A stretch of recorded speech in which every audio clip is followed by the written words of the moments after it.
Hello there everybody, and welcome back to another episode of An Ecologist Plays Grounded, the game where we are miniaturized and we are trying to survive in this slightly hostile world, or quite hostile world to be honest, and we are trying to learn a little bit about nature as we go along. Now, we just dove into the pond here, and this is a whole new world. For one thing, our weapons here will not work. We can't fire our crow crossbow, we can't swing around our lava blade, we can't do anything of the sort. And that is a slight problem, but we are going to be fixing that very quickly now by just quickly grabbing some lily pad wax over here. That is going to help us a little bit. Now, the lily pad wax that we are grabbing, and we just have to keep track of our oxygen at the top there, the lily pad wax we are grabbing is definitely a thing that exists, although it wouldn't be on the underside of the leaves over here. Lily pads have a lot of wax on their top surface of their leaves, and this makes the leaves what we call super hydrophobic.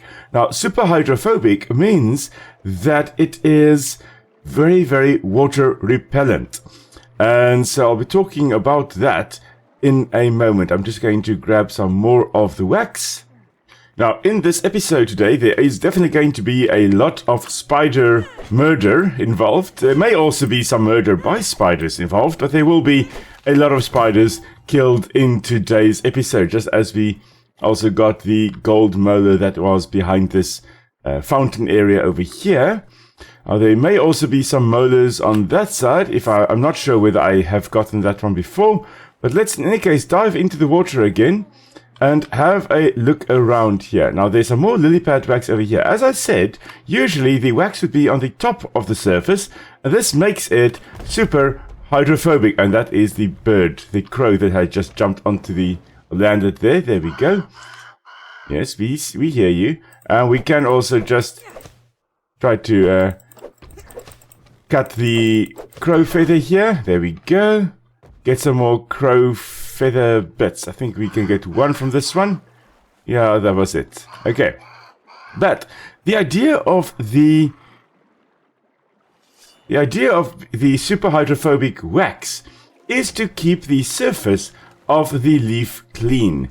If dust particles accumulate on leaves, it can actually be quite detrimental in terms of photosynthesis of the plant. But hello, we see you. Now, we can't hit him because, we can jump out of the water and try to shoot him with a crow crossbow, but that's not going to be very good. So let's just run away for now. We'll be talking about that spider in a bit, and we are going to come back to murder him very soon. We are just going to get bit by him once and jump out over here. Okay.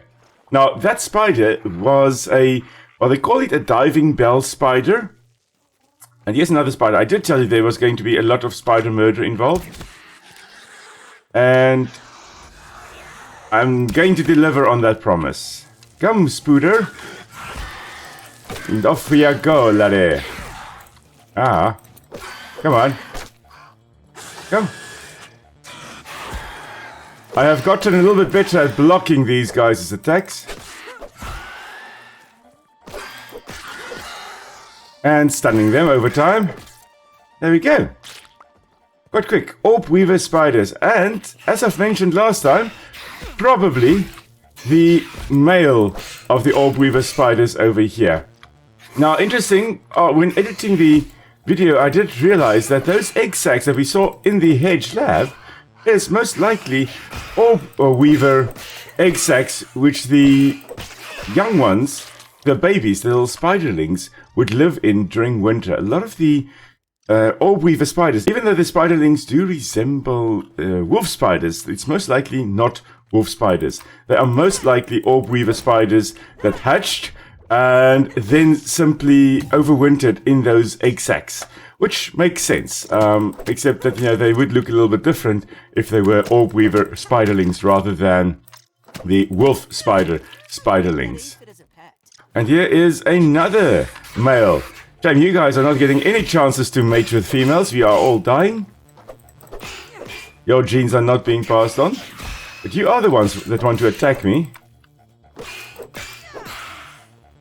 Now, many of these spiders are not deadly to humans. There have been no fatalities, as far as I recall, associated with the orb weaver spiders, nor with the diving bell spiders that are in the water. Instead, the only real dangerous one in this game is the Black Widow, and even that one won't kill you as easily as people tend to think it will. Alright, now I have crafted the pebblet dagger over here on the right hand, my right hand, you can see that, and this one is most likely made. It uses 2 pebblets, and that's most likely because you use 2 pebblets. You bash the one, you hit the one pebblet with the other pebblet, and then as a result you get this sharp blade edge that you can then use. And we're just going to dive down into this environment here, because we are after these little guys, the water boatmen. Now they are insects, so they need to breathe oxygen, and they will carry the oxygen in a little area around the abdomen around here. I'll probably talk about them a little bit more next time. And they will go to the surface often and then recharge their little air bubble that they have with them. We're just cutting some eelgrass over here. Eelgrass, most likely Zostera genus. I know in South Africa... Oh, we need oxygen. I forgot that we only have 30 seconds of oxygen here. Hopefully we'll get back to this crack in the pipe and get some oxygen. Come on, bubble. There, okay, we're fine. Everything's fine. We've got in South African estuaries, we've got Zostera, which is known as eelgrass. They occur more in your salty river or salty environment, in your marine ecosystems. But now we also have this diving bell spider that we can see swimming over there. Now, if this is the one that I am very sure it is, it shouldn't actually be in this pond, because it comes from Europe, not in North America, where this game is set. This game is playing off in Maine, in the US, not in Europe, where these spiders would normally occur. We can't really see it in the game here, but their abdomens are covered by a thin film of oxygen, of air at least. And what happens is that they create a little, or they have very super hydrophobic hairs. So again, like with the lily pad wax, they have got hairs around their abdomen that will repel water. And with it repelling water, it traps air as a result of that. And so when they dive into the water, or when they're in the water, or when they're outside and they go into the water here, they are then able to have oxygen or air wrapped around their abdomen, and they can continue breathing. And of all the spider species, the diving bell spider is the only one that is really truly aquatic.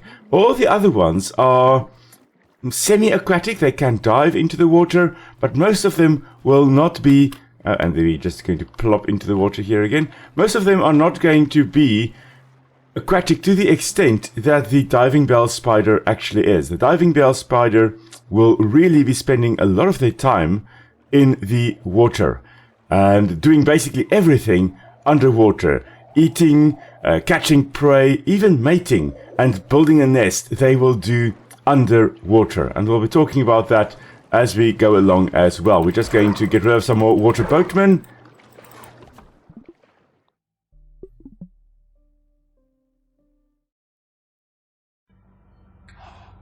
Oh, we're sleeping for the night, and we are dreaming, it seems.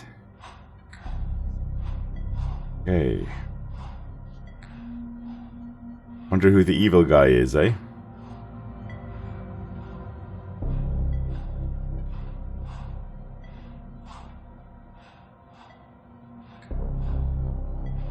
Please don't move, and look straight ahead. I promise you won't feel a thing.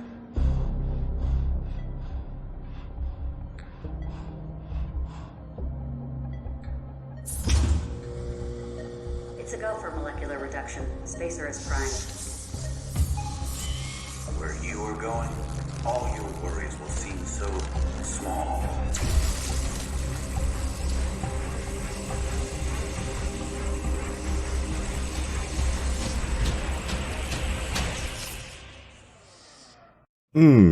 And so we got shrunk. Nightmare? No, a vision. And I remember every bit of it.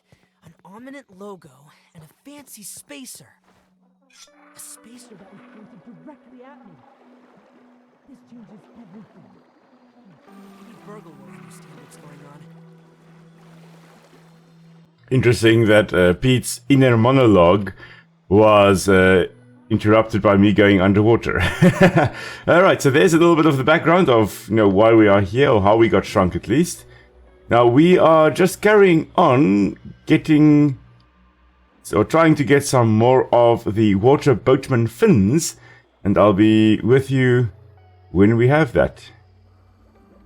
Now here we have a water boatman, and he was just chilling upside down there.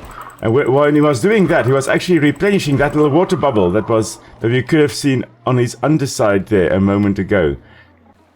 So the water boatmen will be doing their thing, and I love the fact that they do this in-game as well. They're swimming around, they're obviously using their little bubbles, and then when they run out of oxygen, they move to the surface, hang around upside down. And here is actually one coming up as well. Let's see whether he does this. Yeah, there we go. Now, in this case, he's actually doing it on the underside of a leaf, which wouldn't work, but notice that air bubble there. That is like his diving equipment that he has with him. Amazing. We've got to craft, as humans, we've got to craft all these wonderful things.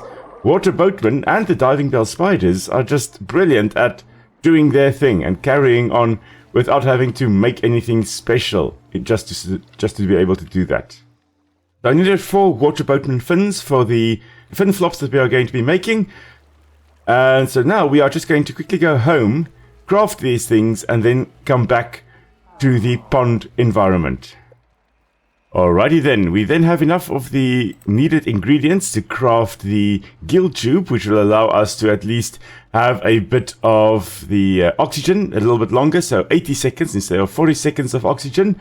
And notice here, it says here that's due to the hydrophobic materials, so it creates a thin air pocket that allows for longer underwater breathing. So what this in essence would then do is, due to the super hydrophobic nature of the lily pad wax that is in there, it should then create a little air pocket in here. This would be like a big balloon containing some air or oxygen, and by then coming up to the surface, it allows the air to come in and change, carbon dioxide going out, oxygen coming back in, and then you are able to at least have a little bit longer oxygen with you. And then of course it gets used up, and that's why it isn't indefinitely then, why it is only 80 seconds, and then thereafter you do have to get back to the surface, because the carbon dioxide will build up in that, and then you're going to die, which you obviously don't want. We're also going to create the fin flops over here, made with the boatman fins. So the water boatmen were those little guys that were swimming around when we were in the water there as well. Now I have set up a very basic camp on that side as well, very close to where I need to go now. So I am just going to take some essentials with me now. And when I say essentials, it's literally just enough ingredients to craft one of these armor dummies so that I can keep my gill tube and fin flops there and don't have to constantly come back just for that.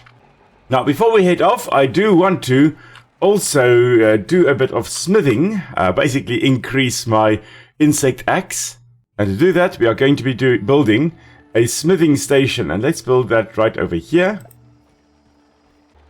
In order to build it, you do need a brittle quartzite shard and a marble shard. Marble, of course, being a very hard rock.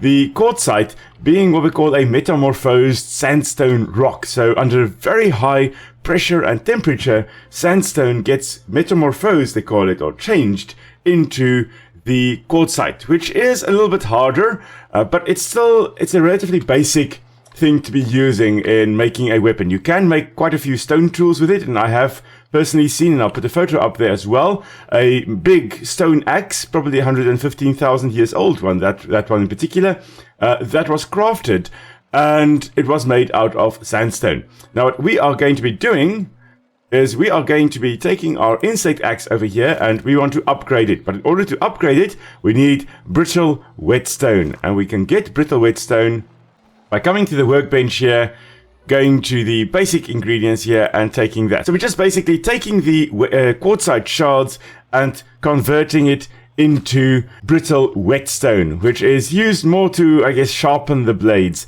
than anything else, than to actually give it strength. So we're just making a lot of these, as much as we possibly can. And let's also do that with the brittle marble shards, turn that into marble plating. And I'm guessing the marble plating over here will be to be placed over the armor to give it more strength. Now, these things are finite. So up until a certain point, up until when you do the Black Ant's Nest, you won't have access to the infinite recipe for these quartzite shards. I loved it a little bit more when you could do it a little bit sooner. Now you've got to first do the Black Ant's Nest just to get the basic recipe, the basic finite infinite recipe. But here we go. So let us take our insect axe and let's upgrade that at least to level 3, just so we do some more damage. So it uses 2 for the first upgrade, 4 for the second upgrade, and 6 for the third upgrade. So we have used 12 of our brittle whetstone, which were 12 brittle quartzite. And I'm going to do the same with the ladybug armor, because I am going to be using the ladybug armor for a very, very long time. I am going to be increasing that to level 3 as well. And let's do that for all the pieces. Now, upgrading it does automatically repair it, which is wonderful, as it does mean that our insect axe is now perfect again for use. Do note, however, that it is no longer on the hotbar, so if you're not used to this, this is a massive surprise. You just have to drag it back. Every time you have upgraded it, you will need to drag it back there. Now that we have upgraded our little insect axe, let's test it out. Come, Spooder. And whack, whack, whack. I love being able to perfect block these guys.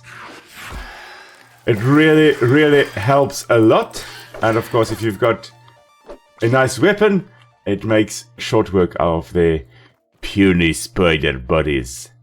So where we are heading again now would be close to the fountain. I have set up my base camp basically at the fountain, which is on the other side of this pond. However, oh marvelous, my least favorite insect in this game, mainly because they stay out of range of my attacks.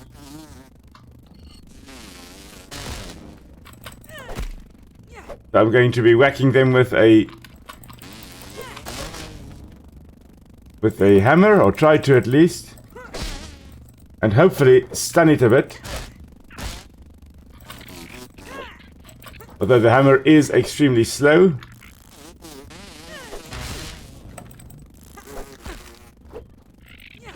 Oh, I've accidentally hit the ant. Well, ant then you die as well.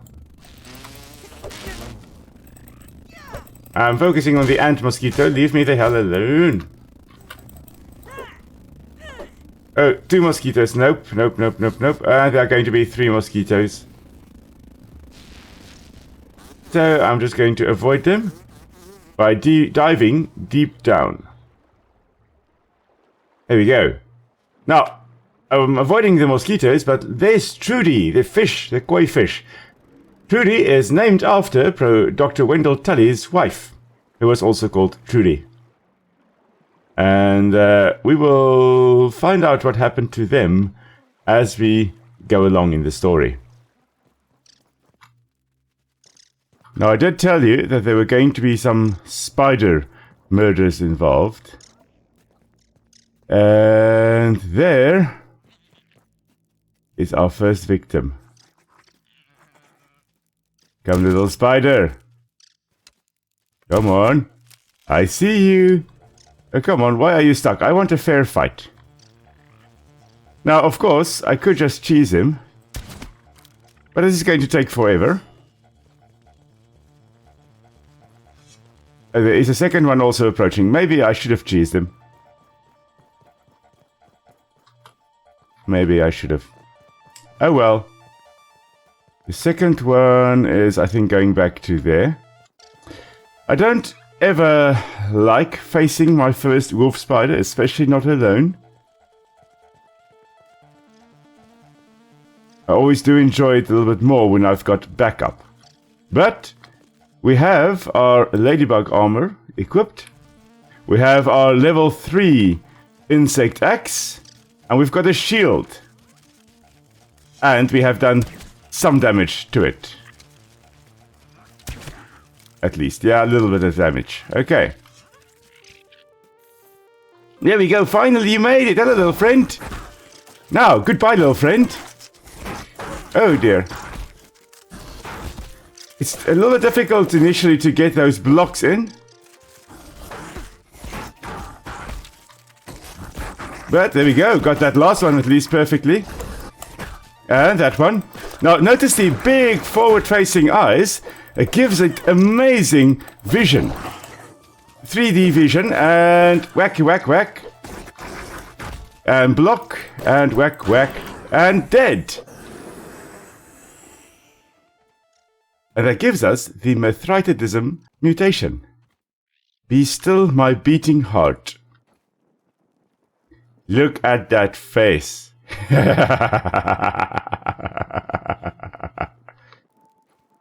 Okay. Well now. That was amazing. So that's the first wolf spider done. And now this will be the start of many wolf spider murders. Now that we've got the mithridatism mutation there, this is going to allow us resistance against venom attacks, which is going to be marvelous again. And that high note brings us to the end of today's video. So thank you very much everyone for joining me on this little adventure. I hope you guys have learned something as well. Next time we are going to be delving a little bit more into the diving bell spiders that are in the pond over here. We are also going to go down into the pond lab itself. Off screen I'm going to prepare a little bit. And I will see you all again then on Tuesday, where we are going down into the pond lab. Until then, have a wonderful weekend. Stay safe. I will see you all soon.